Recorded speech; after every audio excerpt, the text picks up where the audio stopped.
As a roofing contractor, your ability to grow your business initially comes down to two important numbers. The first is leads. The more leads you get, the greater your opportunity to earn more sales and hopefully higher profits too. The second number is the rate or percentage of your leads that you convert into sales. This is often referred to as the close rate. Let's talk first about leads and the benefits you will realize from something as simple as tracking them.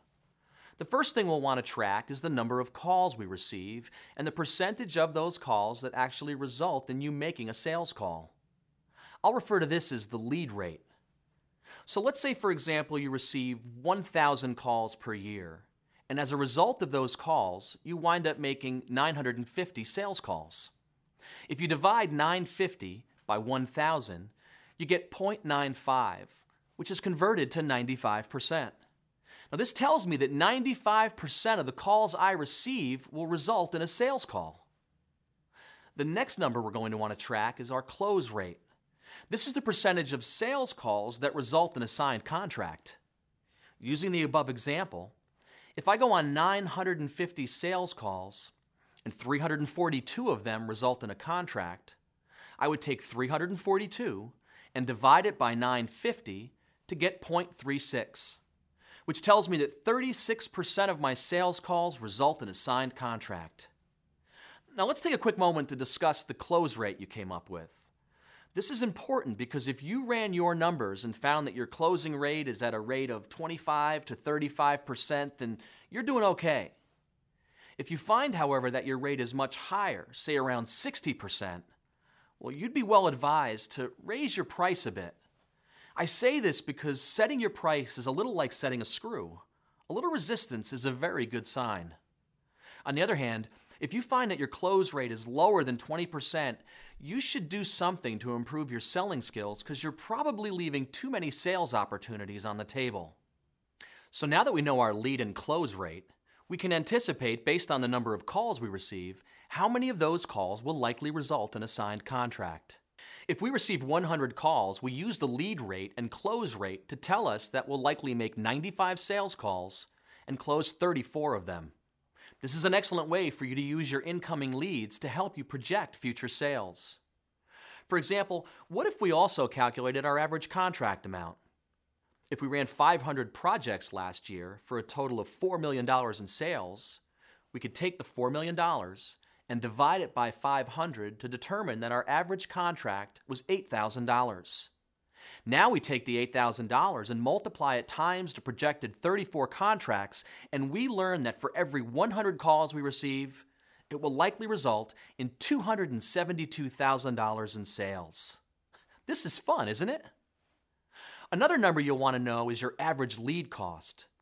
Your average lead cost is determined by taking your annual marketing or advertising expense and dividing it by the number of calls you receive in the same year.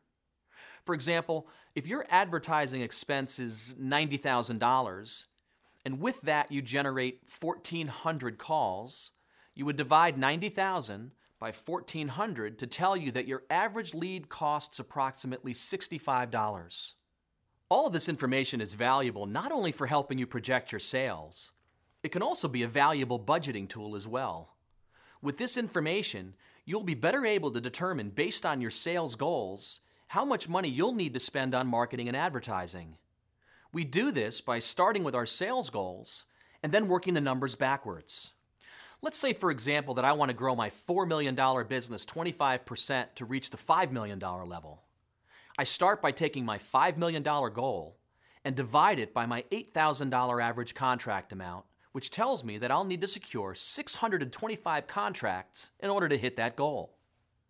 If I take the 625 contracts and I divide it by my 36% close rate, it tells me that I need to make 1,736 sales calls.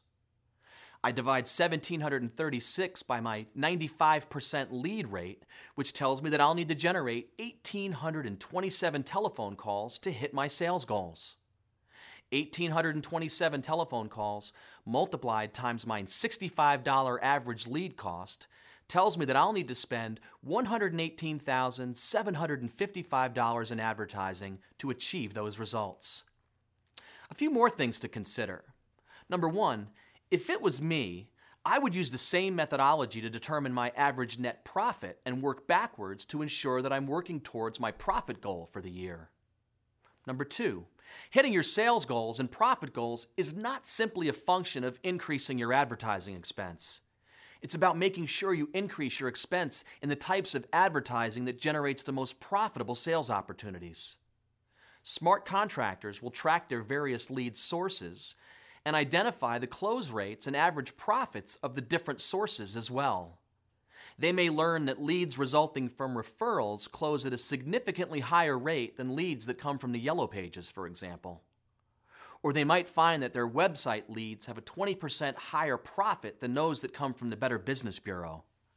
In the end, tracking and measuring your leads in this way will better enable you to make smart investments that advance your goals and provide the greatest return. And finally, your ability to achieve your sales and profit goals is not limited to you spending more money to increase your leads.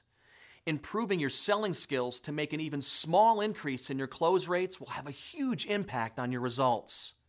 Using the example from earlier, if you run 1,000 leads per year and you increase your close rate from 36% to 40%, you'll realize an increase of 40 projects that year.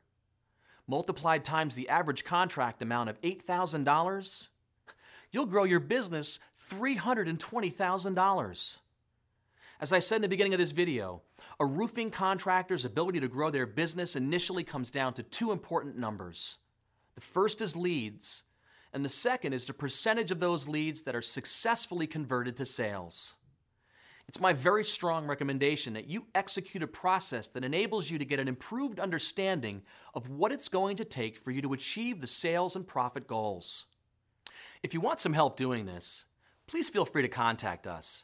I've taken all the math from this video and created a simple worksheet that walks you through the entire process. I want to thank you for watching this video, and I wish you continued success.